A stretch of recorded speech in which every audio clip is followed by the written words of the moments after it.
El martillo cayó una vez, seco, y el polvo del patio se levantó como si el pueblo entero hubiera exhalado. Bajo la lluvia fina de polvo, la mujer encargada de llevar el registro pronunció una línea que sonó como una sentencia. Lote 17. 4 niñas. Las miradas se clavaron sobre ellas con la misma frialdad con que se observa el ganado. Clara, de 15 años, sintió que el mundo se comprimía hasta la garganta. Tenía las manos clavadas en el hombro más pequeño de Ruth, apretando la lana del vestido para que no temblara. May intentaba sostener la manta en la que Laia dormía, aún aferrada al muñeco de trapo. El muñeco, con un ojo cosido torcido, se había convertido en un mapa de consuelos. Vernon Brennan alzó la voz con la misma suficiencia con la que había perdido todo lo que no era su codicia. Habló de deudas, de rentas atrasadas y de la necesidad de vender los activos para reparar el granero. Detrás de su máscara de dueño de casa roto se oían otras cosas, risas ajenas, promesas no cumplidas y el desprecio por la sangre. Cuando dijo el precio de salida, Clara supo que no había vuelta. Los murmullos se convirtieron en números, en manos que se alzaban, en señas. Ella tragó, y de alguna parte del pecho salió una voz que apenas reconoció. No una súplica, sino la firmeza de quien no tiene otra respuesta que la verdad. No vendo a mis hermanas. La gente se apartó como si la frase hubiera sido una blasfemia. Vernon mostró los dientes. No te metas, niña.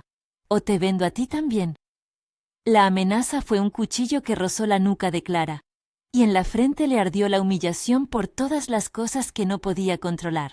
Las palabras siguieron cayendo, gabel tras gabel, y cuando la cifra subió lo suficiente como para que alguien al otro lado del patio pudiera tomarla como una inversión, un hombre alzando una mano cortó el flujo de números. Se hizo un silencio extraño, no de espera sino de evaluación. Caleb Ward habló poco. No era un forastero exactamente. Para algunos del condado era solo otro ranchero con más tierra que caridad.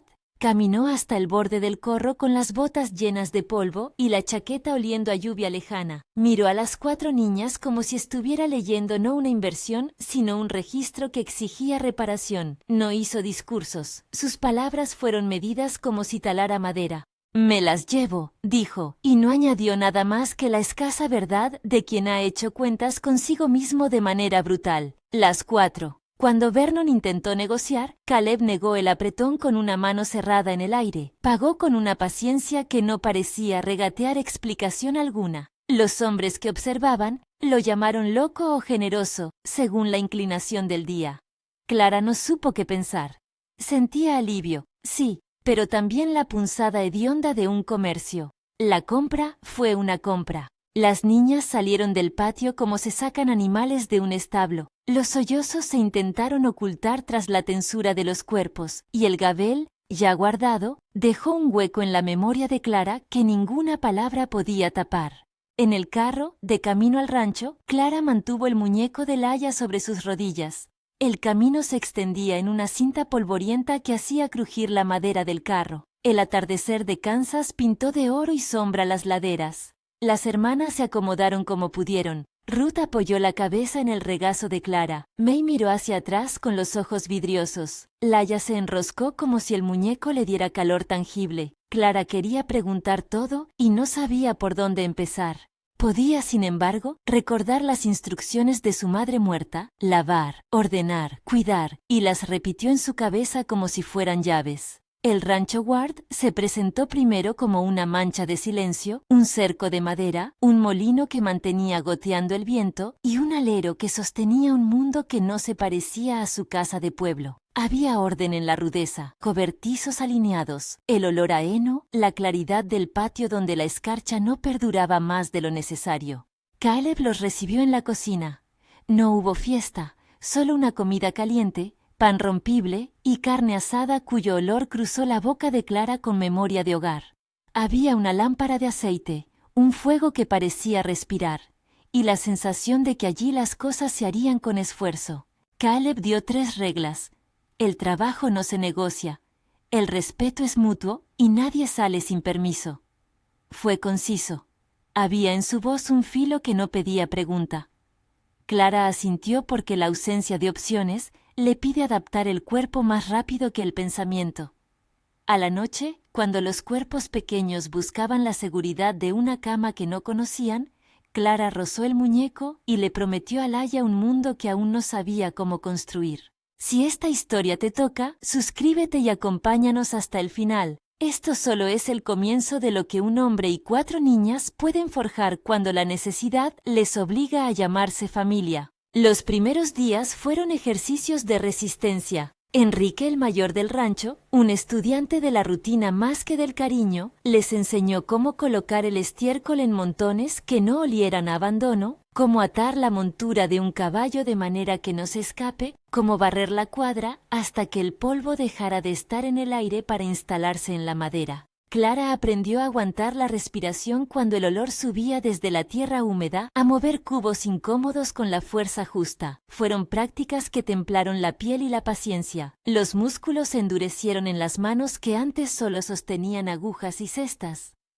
Ruth aprendió a silbar para llamar a las cabras, y May aprendió a curar ampollas con agua tibia y hierbas que Caleb recogía de los bordes del campo. Laia, la más pequeña, encontró en el trabajo una forma de mantener la vista en algo que no fuera el recuerdo del patio del pueblo. Caleb no pretendía esconder su rigor, no tenía inclinación a las suavidades que, en su vocabulario, eran capas que dejaban al descubierto dolor sin curar. Sus órdenes eran concisas y su aprobación escasa. Sin embargo, en la economía silenciosa del rancho, había gestos que no pronunciaban palabra y que decían más. Una manta extra en una noche fría, una jarra de jalea que no apareció en la mesa por descuido, sino por cálculo. Cuando Clara discutía el horario de las faenas o proponía que May ocupara parte del tiempo en leer, él no se negó, pero la aceptó con la lentitud de quien mide si una roca puede sostener más peso. Hubo noches en las que, lejos del calor del fogón,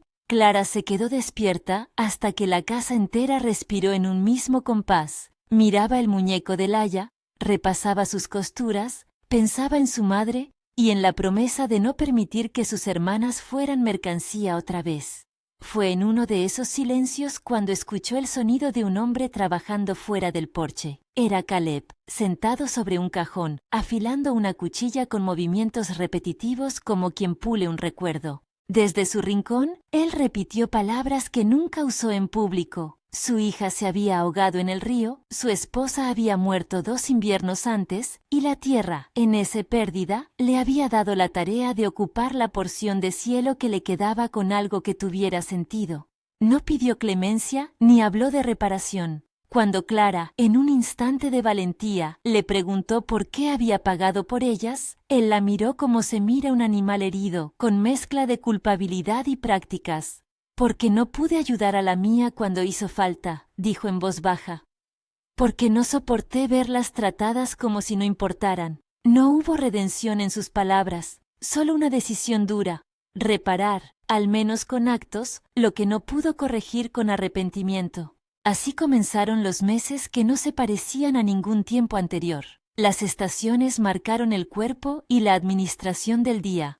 Meses de semillas, meses de ordeñe, meses en que las camas se tenderían temprano porque el amanecer traía trabajo que no esperaba. Clara se transformó en una vigilante de rutinas, no por ambición, sino por la pura necesidad de protección. Si otra vez el mundo quería venderlas, necesitaba, al menos, que sus pasos fueran previsibles para que nadie encontrara un hueco donde entrar. A mitad del primer año, la casa cobró más ruido, no por amenazas, sino por la presencia de otros niños que habían oído hablar de Caleb o de aquel lugar donde alguien parecía ocupar la soledad con obligaciones concretas. El primero en llegar fue Tommy, un niño del orfanato del condado que, según los rumores, había sido maltratado por su supervisor en la casa de trabajo. Llegó una mañana con el pelo sucio, el zurcido en la manga como un brazalete de victoria y el brillo en los ojos apagado. Caleb lo recogió en un atajo. Lo había visto en las tierras de trabajo, demasiado delgado para su edad, y había pagado unas monedas al capataz para que se lo entregaran. Lo trajo como quien recoge una cosa perdida.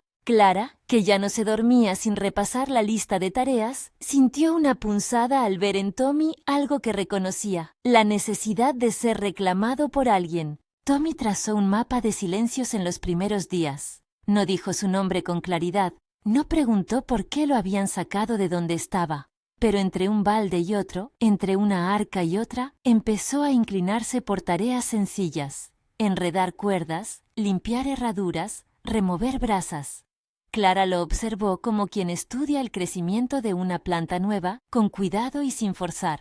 El contacto con Tommy trajo también el primer roce real entre el rancho y la ley. El orfanato, esa institución que justificaba la autoridad del condado sobre los huérfanos y los pobres, reclamó la existencia de Tommy con cartas de tinta oficial, pero Caleb respondió con asfalto en la voz: no vuelva a aparecer por aquí quien exija devoluciones como si fuéramos una taberna. Fue suficientemente contundente para que las cartas se guardaran en la caja de herramientas, pero no lo bastante como para que el silencio de las noches se perdiera. La sombra de la ley se alargó, y con ella la posibilidad de que lo que habían construido no fuera tan sólido como parecía. Clara encontró en Tommy una razón que no sabía que necesitaba para redefinirse. Empezó a instruirlo en tareas sencillas. Le leyó palabras en la cocina con el aceite temblando en la lámpara. Aquella metodología improvisada, trabajo por la mañana, lectura por la tarde, conversación por la noche, creó una geometría nueva. De un lado la disciplina como enseñanza del cuerpo, del otro, la escuela como reparación del lenguaje. Eleanor Pritchard, la maestra del distrito, aún no había llegado al rancho, pero su presencia intangible, la promesa de educación, se sentía en las escasas hojas de papel que Clara guardaba en su cofre: recortes, alfabetos, sumas.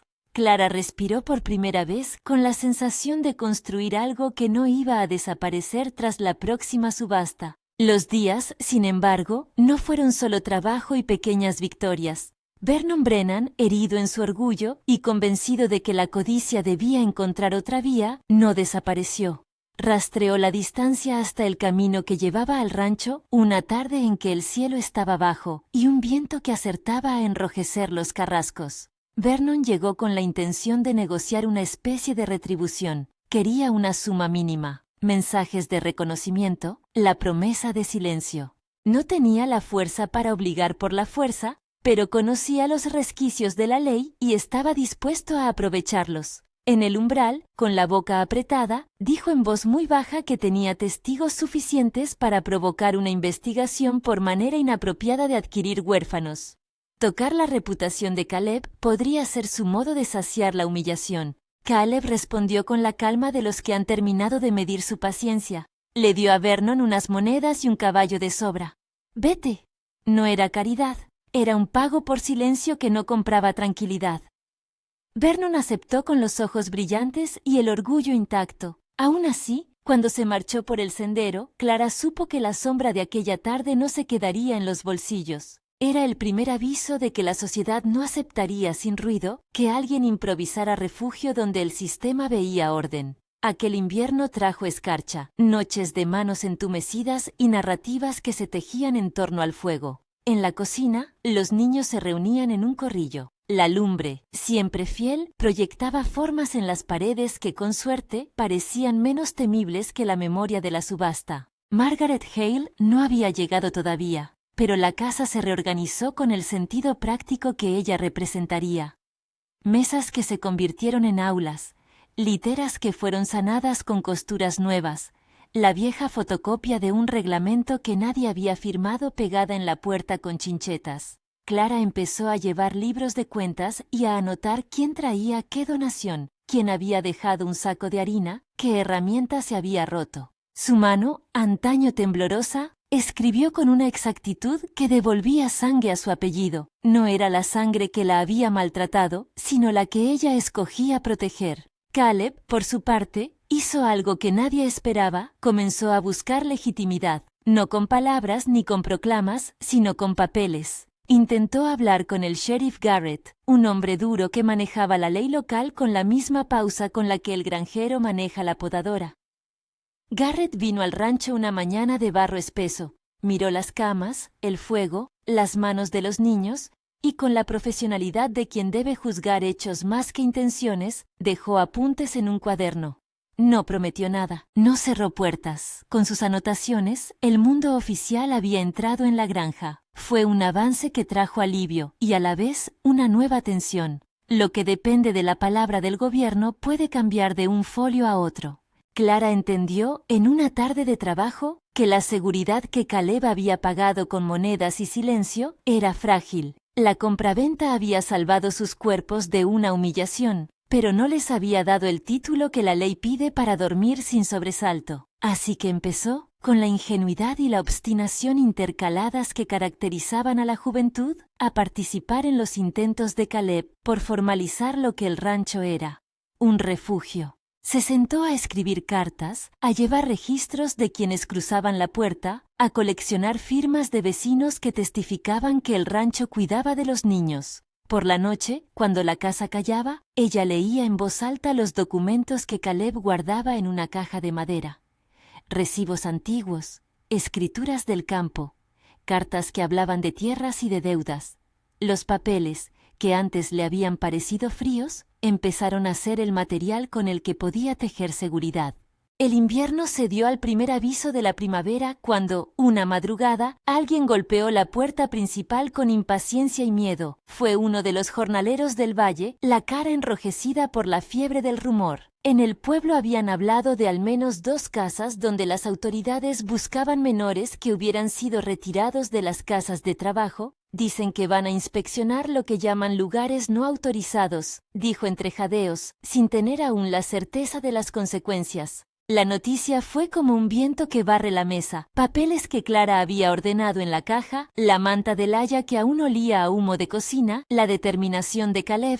Todo parecía de golpe sujeto a una cuerda delgada que cualquier día podría ceder. Caleb forjó un plan. No era un plan legal ni un plan perfecto, era un plan de supervivencia.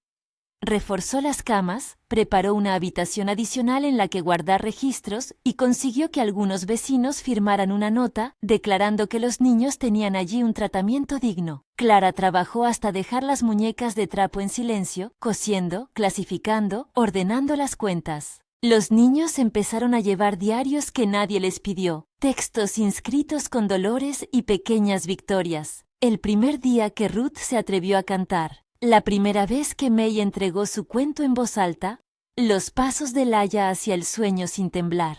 No fue una protección absoluta. La burocracia, como la maleza, encuentra grietas. Los oficiales pueden aparecer sin avisar, la tinta puede borrarse, y el vecino que juró apoyo puede optar por mirar hacia otro lado si el ruido se vuelve demasiado peligroso. Clara lo sabía, y aún así no dejó de poner su cuerpo entre sus hermanas y lo que el mundo quisiera volver a imponerles. Aprendió a argumentar con los ojos cuando la lengua fallaba, a ofrecer pruebas cuando las dudas se levantaban. Su voz se fue afinando, sus frases dejaron de ser impulsos y se convirtieron en peticiones articuladas. Se parecía, a veces, a su madre, no en la caricia, sino en la defensa metódica del hogar. Una noche, antes de que la primavera rompiera totalmente, una figura se quedó a la intemperie mirando las luces del rancho. Era Vernon, otra vez, o alguien que le había dado fuerzas para volver. Se detuvo en el linde como quien espera ver si la hoguera se apaga por abandono. No habló, solo miró. Clara vio su silueta y no logró decidir si el miedo que sintió provenía del hombre o del hecho de que el pasado siempre encuentra una forma de preguntar por lo que se creyó abandonado.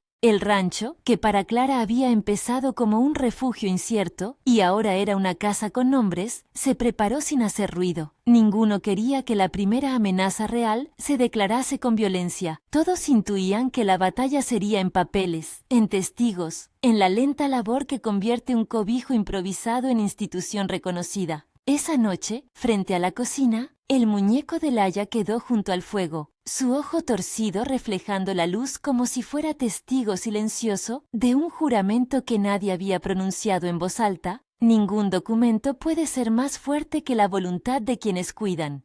Clara, con las manos entumecidas por el frío y la determinación, miró a sus hermanas dormidas y supo que el rescate era solo la primera de muchas decisiones por venir. El hombre que las había comprado había cambiado algo, había parado la subasta, había puesto en pie un lugar donde las 4 podían tener techo, pero el cambio completo dependía ahora de la paciencia, del trabajo y de la capacidad de Clara para convertir esa casa en algo que la ley y la comunidad no pudieran ignorar.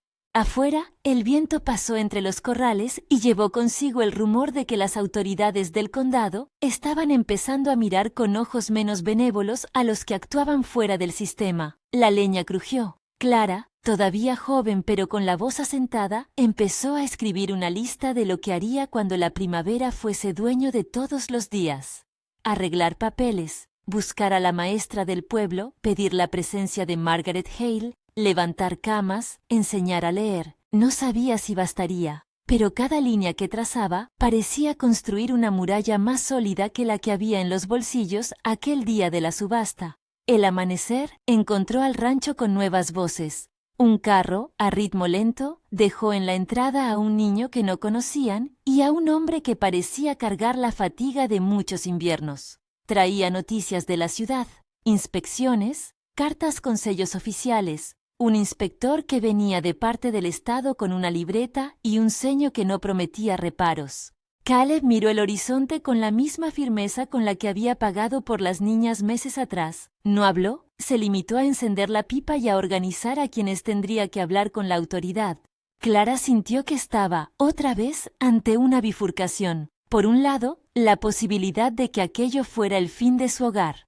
Por el otro, la ocasión de que lo que habían montado se volviera real, legítimo. Sus manos, ahora curtidas, ya no temblaban por miedo, sino por la responsabilidad de hacer que la casa no fuera un mero parche, sino un refugio con muros que resistieran la lluvia administrativa. Se acercó al porche con la libreta en la mano, la misma que había usado para contar cenas y quemar facturas. Tenía que hablar, tenía que moverse con la misma decisión con la que había protegido la manta de Laia la primera noche. No sabía lo que diría el inspector, ni en qué lenguaje pedirían cuentas por los gestos que habían salvado vidas. Solo sabía que no permitiría que el pasado volviera a dictar su futuro. El hombre que golpeó la puerta al amanecer no era un inspector con corbata, era un empleado del orfanato que traía consigo la condición de muchas casas. Miró las camas, miró a los niños, y su libreta se abrió en una página que parecía jurar que el siguiente paso sería el papeleo.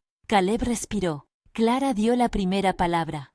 Sus hermanas la miraron, aún con el sueño pegado en las pestañas. En la puerta, el viento dejó caer un papel que no le pertenecía, un aviso con el sello del condado.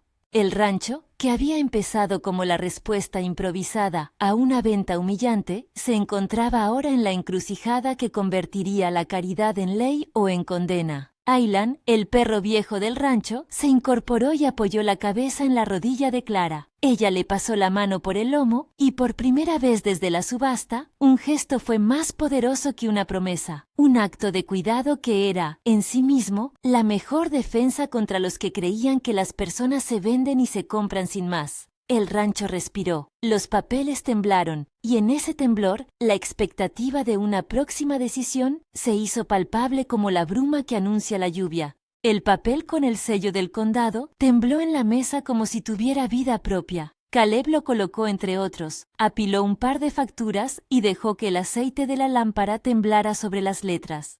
El inspector Howard Finch no tardó en hacer saber su presencia en persona. Un hombre de manos callosas, acostumbrado a cerrar dispensas y a contar camas oficiales, con la mirada de quien mide lo que tiene que ser medido y no lo que quisiera que fuera distinto. Llegó con un cuaderno y una sonrisa que no alcanzaba los ojos. No prometió nada, eso ya se sabía. Vino a comprobar. Las mañanas siguientes se llenaron de movimiento preciso. Finch marcaba casillas, ventilación, espacio por cama, registros de comida, vacunaciones mínimas que, en la práctica de 1887, eran la palabra del médico del condado y la disponibilidad de una caja de pomadas. Margaret Hale llegó como una tormenta de orden, una mujer pequeña de pasos seguros que habló de camas con la voz de quien ha visto demasiadas llegar vacías. Trajo tablas para reparar, una lista larga de materiales y la brutal claridad de quien no confunde bondad con descuido.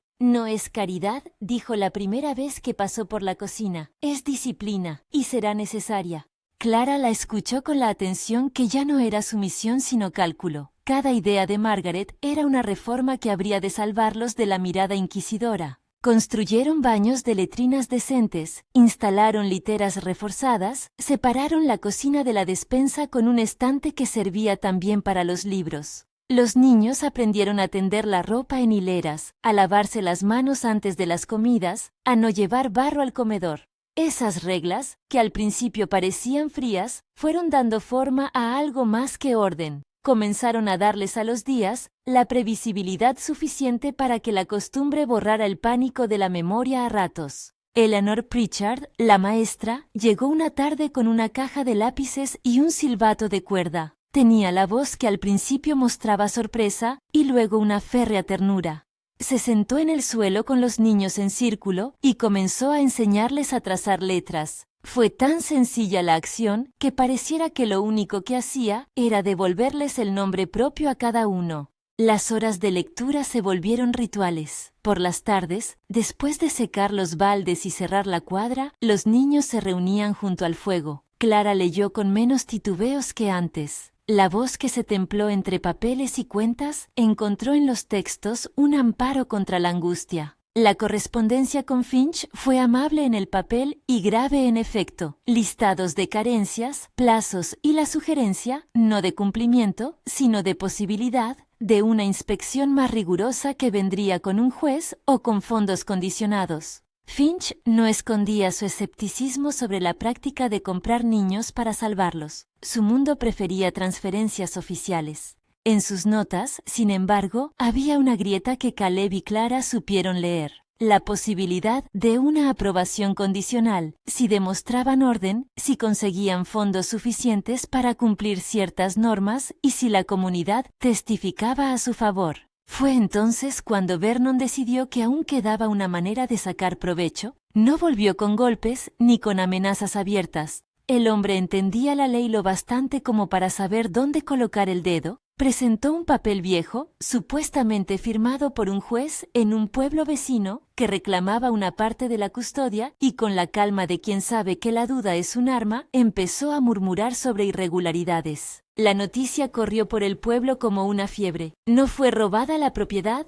¿No tiene Caleb articulaciones con mercaderes de niños? Las miradas se volvieron más críticas en la tienda y en la taberna. Caleb pareció no inmutarse, pero sus manos, cuando las veía Clara, tensaban un poco más las cuerdas del corral. Margaret no permitió que el rumor se asentara. Convocó a vecinos, repartió tareas y organizó una pequeña jornada en la que el pueblo entero fue invitado a conocer la casa. Cocinaron una olla enorme y mientras la gente probaba el guiso, Clara les mostró las camas, les presentó a los niños y les leyó extractos de cartas que atestiguaban la labor del rancho. No fue fácil vender lo indefendible. La idea de que alguien había pagado por salvación seguía olfateando mal entre los que prefirieron no preguntar, pero la presencia de rostros que habían perdido hijos, mujeres que entendían la urgencia de un cobijo, hizo que varias firmas aparecieran, muchas con la mano temblando, otras con la determinación de quien sabe que atestiguar puede costar algo. Aún así, las cuentas no cerraban. Los requisitos de Finch, una mejor cocina, un invernadero para proveerse en invierno, libros y material escolar, tenían precio. El rancho no era un negocio pensado para sostener una estructura de caridad, y Caleb, que había asumido la carga como parte de su ritual de enmendar un pasado, tuvo que tomar decisiones que pesaron en el ánimo de Clara. Propuso vender una porción del terreno, un trozo de tierra que él mismo había comprado en juventud y que, según su cálculo, no hipotecaba la capacidad productiva del rancho, pero que sí liberaría el dinero suficiente para las reformas. Clara lo escuchó en silencio, con la misma mirada que había escuchado, años atrás, al rematador en la subasta. Había en su gesto la mezcla amarga de la gratitud y la indignación. «No quiero que nos quede pequeño», dijo ella una noche al sentarse a su lado junto al fuego. «Si vendes, ¿cómo sabremos que esto no es una solución pasajera?» Caleb levantó la mirada, la voz áspera por las horas de viento. «No es una solución permanente, Clara. Es una base. Si no la damos, no habrá base, y el inspector no esperará nuestra buena voluntad». La decisión no fue sencilla ni heroica. Fue práctica y dolorosa. Vendieron una franja de tierra al filántropo Whitmore, un hombre de ciudad que hacía donaciones con la misma precisión con la que pagaba por pinturas en Nueva York. Whitmore, Puso dinero sobre la mesa con condiciones. Quería ver contabilidad, informes trimestrales y la posibilidad de que su nombre apareciera como benefactor si la cosa debía buscar fondos legislativos. Claire y Caleb aceptaron la ayuda con la frialdad de los que saben que la independencia no puede preservarse sin sacrificios. Margaret, con la dureza de quien ha visto manos vacías, ayudó a negociar. No todo se vende, fue su advertencia. Pero lo que se venda debe sostener lo que no puede comprarse. La comunidad se implicó en otras maneras. Pequeños donativos en especie, horas de trabajo, una joven que ofreció tutorías, una señora mayor que cosió ropa en la cocina hasta que la aguja le doliera. La narración del rancho se volvió más pública. La gente dejó de hablar solo en susurros y empezó a mirar en voz alta. El sheriff Garrett, que al principio se mostró indiferente, comenzó a asistir a las reuniones, su presencia una mezcla entre la prudencia de un hombre de leyes y la curiosidad de uno que había visto demasiados fracasos institucionales. Garrett, en privado, aconsejó prudencia legal. Pónganlo por escrito, anotemos quién firma qué. La ley es un animal que come lo confuso. En medio de la reorganización, la vida cotidiana siguió con su ritmo que sobrevivía al ruido de los papeles. Los niños crecieron y con ellos pequeñas historias fueron floreciendo. Samuel aprendió a leer su primer párrafo. Rose tocó una vieja flauta prestada y llenó la cocina de notas torpes que provocaron risas. Michael aprendió a herrar caballos con la paciencia de un artesano. Tommy, que al principio había sido solo el niño rescatado, se volvió un joven que podía explicar la importancia de las listas y el orden, guardaba carros en línea, arreglaba puertas, y de tanto en tanto se le veía de madrugada con la linterna, comprobando que cada rollo de paja estuviera en su sitio. Era un testimonio silencioso de que la costumbre, esa vieja maestra, transforma corazones. Vernon no se quedó de brazos cruzados. Cuando vio que la venta de tierra había mitigado la falta, regresó con la intención de conseguir algo más que monedas. Empezó a buscar aliados en la ciudad, hombres con cartas y firmas que pudieran minar la credibilidad del rancho ante los órganos oficiales. Su táctica fue levantar sospechas, acusaciones de que ciertos niños no pertenecían al rancho, insinuaciones sobre la legalidad de los pagos. Fue una guerra de papeles y murmullos. Caleb respondió con papeles más claros y con la resistencia que concede la práctica del trabajo. Margaret organizó un archivo de testimonios que incluía firmas, fechas y operaciones detalladas. Eleanor pidió a los niños que escribieran sus nombres, su edad y su historia breve, pequeños documentos que al final parecían mapas humanos imposibles de negar. Entonces llegó el primer golpe formal. Una orden de inspección extraordinaria firmada por el inspector Finch y acompañada por el nombre del legislador Patterson, quien pedía comprobantes y garantías. El rancho se preparó como para la visita de una tempestad. Margaret dio instrucciones. Eleanor repasó con los niños lo que debían decir y cómo mirar a los adultos con la calma que da la verdad. Caleb, que había pasado noches en vela decidiendo la venta de tierras, pasó la mañana de la inspección con el rostro endurecido como si la tierra misma se hubiera convertido en su escudo. El día de la inspección grande, el rancho tenía una apariencia casi teatral. Las camas estaban impecables, las sábanas nuevas cosidas con manos que habían aprendido a no temblar. Los papeles estaban ordenados en carpetas selladas. Finch y el inspector adjunto recorrieron las instalaciones, anotaron, formularon preguntas que sonaban burocráticas pero que, bajo la lengua, buscaban probar la sinceridad de lo que se hacía allí. Hutchinson, un memorizador oficial del condado, hizo notar la edad de ciertos niños, la procedencia de otros, y preguntó por la fuente de tales ingresos. Caleb respondió con frases cortas y medidas. Clara habló con más palabras, con el peso de quien había tomado responsabilidad por un hecho que no eligió.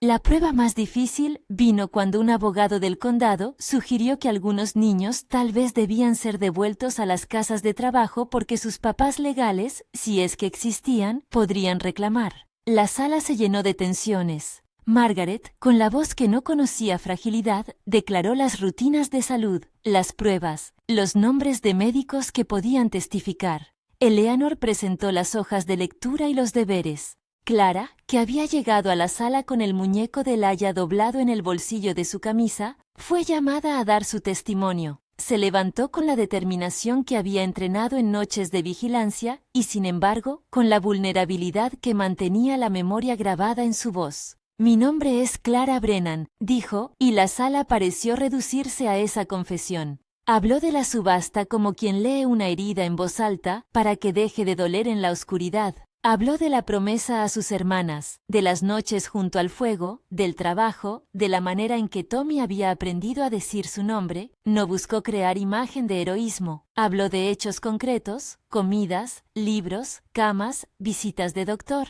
Cuando terminó, unos cochinos sollozos se oyó en una de las esquinas. No por lástima, sino por la dignidad que un testimonio bien dicho puede despertar. Finch anotó con seriedad. El legislador Patterson guardó silencio, pero dejó en su gesto pequeño el reconocimiento de que aquello, a pesar de las irregularidades, era una solución que merecía consideración. El dictamen de la inspección fue una mezcla complicada de reproche y oportunidad. Se reconoció que el rancho ofrecía cuidado real, pero que necesitaban ajustes para ser considerados un refugio oficial, protocolos de registro, fondos específicos y la creación de un consejo de supervisión. Para obtener esa aprobación condicional, se fijó un plazo de 6 meses, durante los cuales debían cumplir una serie de requisitos. Era una victoria parcial y necesaria. Caleb exhaló con una mezcla de alivio y preocupación. Había ganado tiempo, pero no la seguridad eterna. Los meses que siguieron fueron de trabajo feroz. Recaudaron dinero adicional vendiendo algunos animales, organizando una feria en la que se hicieron demostraciones de oficio y vendieron mermeladas, y pidiendo pequeñas colaboraciones a comerciantes. Whitmore ofreció una segunda donación a condición de ver contabilidades claras. Forzaron su orgullo y su independencia en aras de un objetivo mayor. La posibilidad de que aquellos niños no volvieran a ser mercancía. Margaret diseñó un currículo de oficios: costura, cocina, carpintería básica. Eleanor amplió las horas de lectura. Tommy se volvió el encargado de enseñar a los más pequeños a cuidar de los animales sin miedo. La figura de Caleb fue cambiando ante los ojos de la comunidad. Aun con su dureza, empezó a ser visto como el hombre que, aunque con métodos rudos, se atrevió a intervenir donde muchos miraron hacia otro lado. Sin embargo, nadie en el rancho lo vio como un santo. Sus decisiones a menudo eran solitarias y contaban con un peso que él mismo reconocía: vender tierra, pedir dinero, imponer disciplina. En algunas noches, cuando Clara lo veía mirando al horizonte, él confesó en voz baja: «Hice cosas que no me dan orgullo». Y Clara, que ya no era una niña, respondió con un gesto que mezclaba desafío y perdón: «Entonces no las repitamos». La batalla con Vernon llegó a una cumbre cuando éste volvió a la carga con una acusación pública. Había conseguido que algunos vecinos firmaran declaraciones dudosas y organizó un pequeño mitin en la plaza. La intención no era recuperar a las niñas, las veía como piezas perdidas que ya no daba ninguna moneda por ellas, sino perturbar la legitimidad del rancho. Vernon afirmó que el cuidado del rancho era una tapadera para enriquecerse. En la sesión pública en la que Vernon habló, Caleb estuvo ausente. No quería darle la visibilidad que buscaba. Fue Clara quien, con un coraje que se había formado como hierro, le respondió en la plaza a la acusación. Leyó cartas de médicos, mostró registros de gastos, presentó testimonios en los que vecinos reconocían el bien hecho. Vernon quedó expuesto como un hombre que buscaba beneficio en la vulnerabilidad. Su discurso perdió fuerza y, al cabo, la oficina del sheriff recibió quejas por su conducta.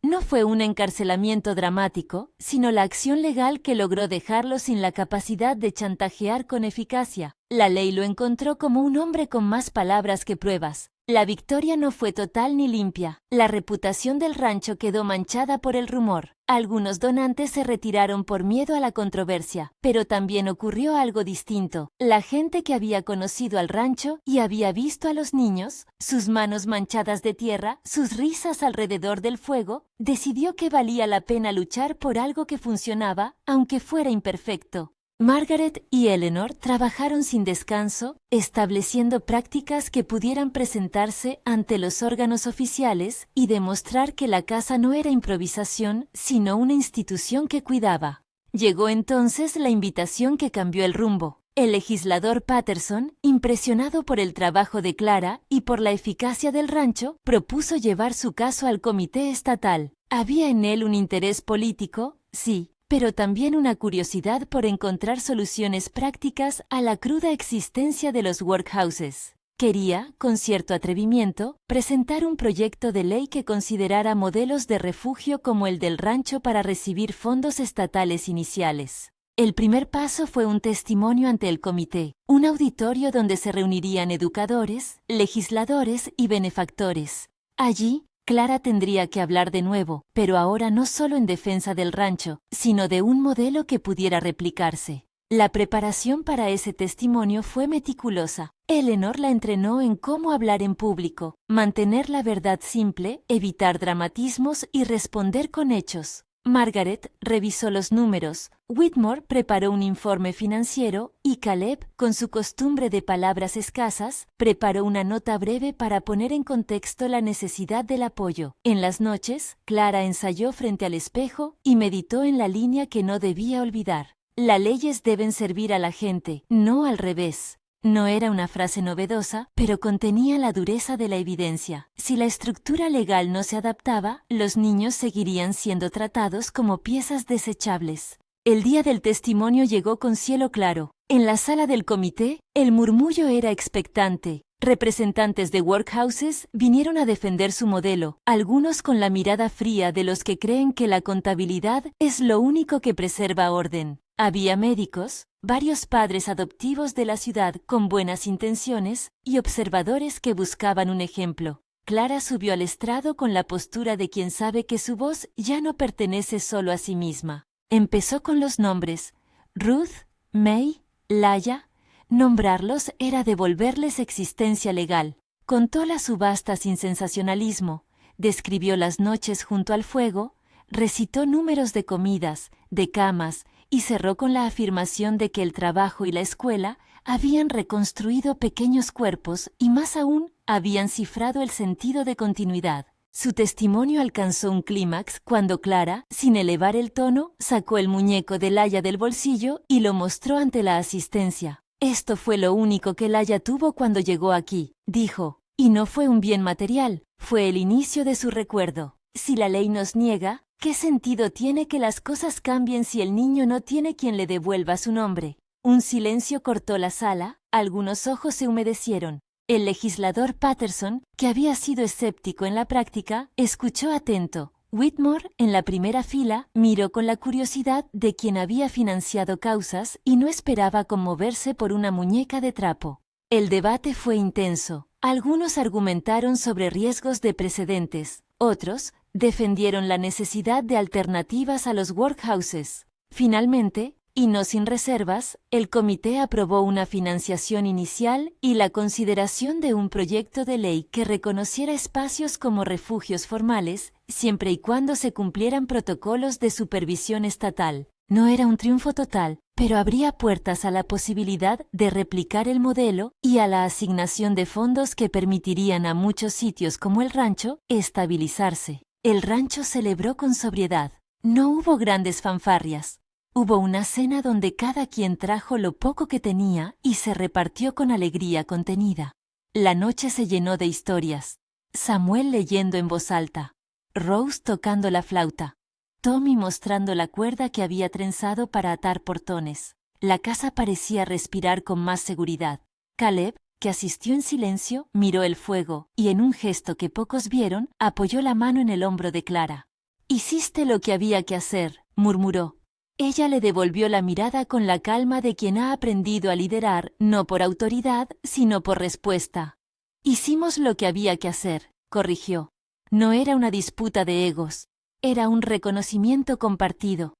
Poco después llegó la decisión de Caleb. El hombre que una vez había entrado en la plaza para comprar 4 niñas, ahora se encontró mirando los mapas y los nombres de comunidades que carecían de refugios. Sentía la necesidad de hacer algo más que proteger a su hogar. Quería que otros lugares tuvieran la oportunidad de replicar lo que allí funcionaba. La idea lo inquietaba. Implicaba dejar el rancho en manos de otros. Había arriesgado parte de su tierra por la estabilidad del lugar.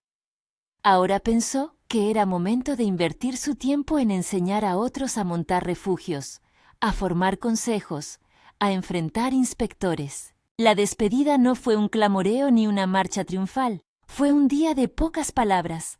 Caleb arregló un caballo, empacó algunas herramientas y dejó al rancho una carta con instrucciones prácticas y una lista de contactos. Le pidió a Clara que aceptara la codirección del lugar, que siguiera en contacto con él y que lo llamara si necesitaba consejo. «No me puedo quedar», dijo, con esa voz que era una sentencia y una esperanza. «Pero no me voy del todo. Voy a ver si lo que aquí funciona pueden hacer en otros sitios». Clara sintió un puntazo en el pecho, mezcla de gratitud y de abandono. No era la salida que hubiera deseado a solas, pero lo entendía.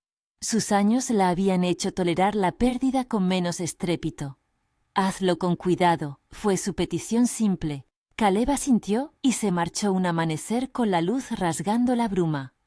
Sus botas dejaron huellas que el viento lentamente cubrió. En la puerta, Margaret le dio la mano con firmeza. Eleanor, con una sonrisa, le ofreció un libro para el camino. Tommy le pidió que volviera con historias y Caleb, por una vez, sonrió con la lentitud de quien guarda secretos. «Volveré», dijo. Y de alguna manera todos creyeron que, aunque lo hiciera o no, algo de él permanecía en la práctica. Los años siguientes consolidaron el proyecto que había sido improvisación. El rancho se convirtió en organización. Formularios, actas, un pequeño consejo de supervisión integrado por vecinos, Margaret como matrona directora, Eleanor como responsable pedagógica y Clara como codirectora. Se crearon normas escritas, registros de entrada y salida, un sistema de cuentas que Whitmore revisaba trimestralmente y que el legislador Patterson supervisaba. El modelo fue presentado en comunidades cercanas y, con la ayuda de Caleb y de algunos fondos estatales, otras casas comenzaron a replicar la estructura. No eran demasiadas, pero cada una representaba un punto de luz en la vastedad rural. Clara fue madurando en ese trabajo. A los 18 años, ya no llevaba en el gesto la urgencia temblorosa de los 15. Su líder emocionalmente forjado era un mar entre la firmeza y la ternura. Enseñó a otros jóvenes a leer, a cumplir horarios y a hablar por sí mismos ante autoridades. Sostuvo reuniones con otros directores de refugios, discutió presupuestos, defendió el uso de los fondos. El aprendizaje fue duro. Hubo errores administrativos, desacuerdos, niños que tras un tiempo decidían irse con parientes y luego volvían arrepentidos. Hubo pérdidas menores y algunas peleas internas. Nadie prometió seguridad absoluta. La labor era la de equilibrar humanidad con la frialdad del papeleo.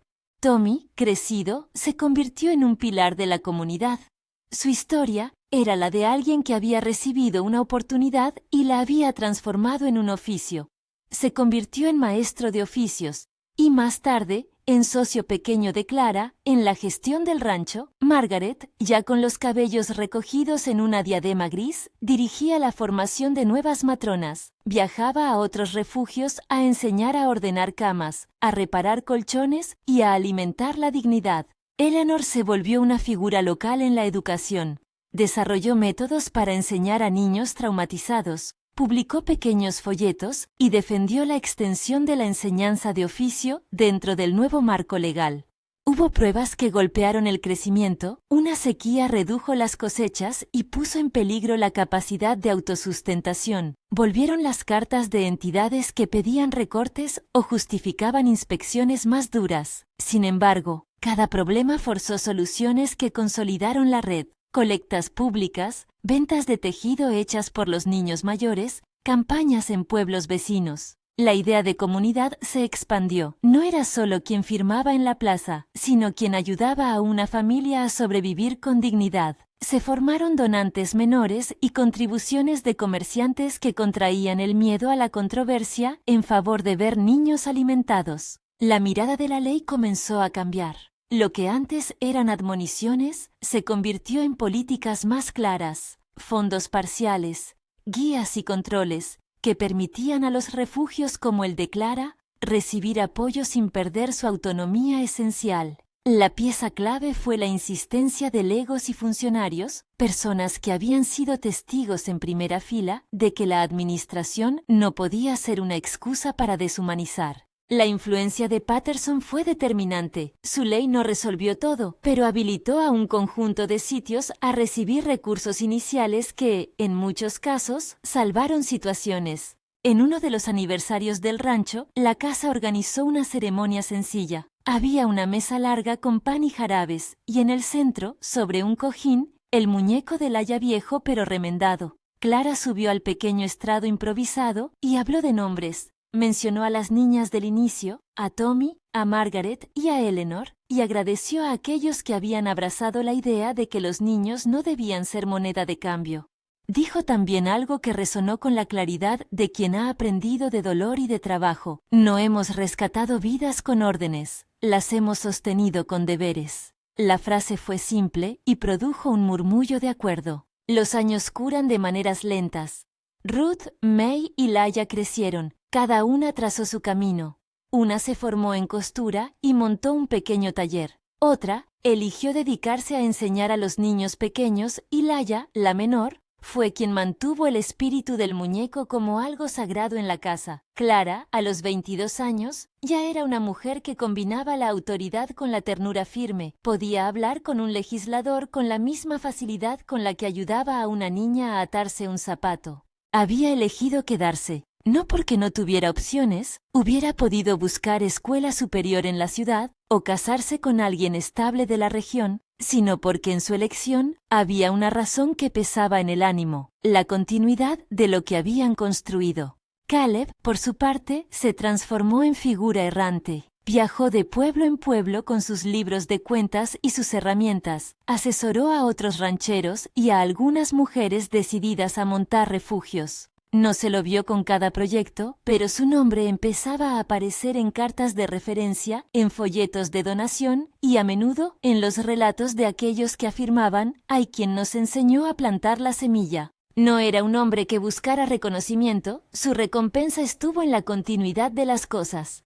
El legado del rancho fue crecer sin convertirse en una fábrica de soluciones perfectas.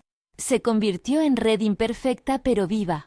Aparecieron otros refugios, algunos gestionados por mujeres jóvenes que habían pasado por las camas del rancho, y en las cartas a la oficina central del condado comenzaron a figurar solicitudes educativas y propuestas de formación conjunta. El sistema, lento como la ley, empezó a tener modificaciones, protocolos de supervisión, líneas de ayuda y presupuesto que permitía contratar maestros en zonas rurales. Todo fue incipiente, pero seguía la línea. La necesidad creó la solución, y la solución fue sostenida por personas que eligieron no mirar hacia otro lado. Los años aportaron también reconciliaciones pequeñas. Vernon, expulsado por la ley y la vergüenza, se fue del condado con el rumor de que había ido a buscar suerte a otra parte. No hubo venganza, simplemente fue un hombre que perdió su capacidad de chantajear. El sheriff Garrett se volvió un aliado prudente. Finch, el inspector, dejó de mirar con sospecha para empezar a evaluar con una curiosidad que alcanzaba a lo humano. En uno de sus últimos informes, elogió la idea de crear un estándar rural que reconociera la diversidad de formas de cuidado. La última escena de la que dijo ser testigo la gente del rancho fue simple y plena. Una tarde de verano con niños descalzos corriendo por el prado, risas que doblaban la colina y una mesa larga donde se servía pan caliente. Clara, ya reconocida por su nombre en la comunidad, se acercó al porche y miró el paisaje. En el borde del porche, Laia la miró con el muñeco en las manos. El remiendo del ojo del muñeco brillaba bajo el sol, testigo de las manos que lo habían reparado tantas veces como se remendó la vida de aquellos niños. En la lejanía, el camino por el que Caleb había partido se perdía en el polvo dorado. Su figura apenas se distinguía, pero la huella que dejó era nítida como la sombra de un árbol al mediodía. Clara cerró los ojos por un instante y recordó el martillo golpeando la mesa en la subasta, el polvo que se elevó y el frío de la voz del rematador. recordó la promesa a su madre muerta y la determinación de no permitir que las manos de sus hermanas fueran tratadas como cosas. El rescate de aquel día, una compra que, en sí, no daba respuesta a la injusticia de la venta, había iniciado una cadena de decisiones que juntas transformaron el dolor en construcción. A veces, la justicia administrativa no basta. A veces, la diferencia la hace la suma de actos cotidianos, una cama tendida, un libro leído, un papel firmado. El rancho ya no era solo el lugar que había recogido a 4 niñas vendidas por su cruel tío. Era ahora un taller de dignidad. Lo que un ranchero cambió allí no fue solo el destino de unas cuantas vidas, sino la manera en que una comunidad entendió su responsabilidad, que la ley podía y debía acompañar a los que actuaban con humanidad y que la sociedad debía sostener a quienes cuidaban a los vulnerables. Clara, de pie junto al fuego, comprendió que su tarea no habría de acabarse nunca del todo. Sería continua, una labor que exigiría astucia, ternura y firmeza. Cuando la noche bajó y las luces se encendieron, el rancho respiró en conjunto. Las voces se mezclaron en canciones sencillas. Los niños se arremolinaron en las sillas y alguien contó una anécdota de Caleb limpiando botas en una fría mañana. Margaret, en un rincón, sonrió con los ojos brillantes. Eleanor cerró un libro con la calma de quien sabe que las letras han curado alguna herida.